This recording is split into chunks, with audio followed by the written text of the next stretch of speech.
গুজরাট ভদোদরার মাহিসাগর নদীর ওপর গম্ভীরা সেতু ভেঙে একের পর এক গাড়ি নদীতে পড়ে 10 জনের মৃত্যুতে গভীর শোক প্রকাশ করেছেন প্রধানমন্ত্রী নরেন্দ্র মোদী।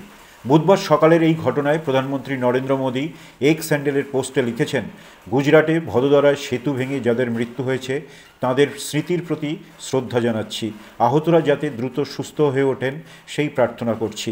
মৃতদের পরিবারকে ক্ষতিপূরণ হিসেবে 2 লক্ষ টাকা এবং আহতদের চিকিৎসার জন্য 50,000 টাকা দেওয়া হবে বলে ঘোষণা করেন প্রধানমন্ত্রী। বুধবার সকালে আচমকা ভদোদরার মাহিসাগর নদীর উপর গম্ভীরা সেতু ভেঙে একের পর এক গাড়ি নদীতে পড়ে গেলে 10 জনের মৃত্যু হয়। উদ্ধার কাজ চলছে, মৃতের সংখ্যা আরও বাড়তে পারে বলে জানিয়েছেন ভদোদরার জেলাশাসক। তবে স্থানীয়দের অভিযোগ, বৃষ্টি 40 বছরেরও বেশি পুরনো, বহুদিন কোনো সংস্কার কাজ হয়নি। বেহাল অবস্থায় গম্ভীরা সেতু দিয়ে যান চলাচল করছিল, ভারী বৃষ্টিতে তা আরও নড়বড়ে হয়ে পড়েছিল।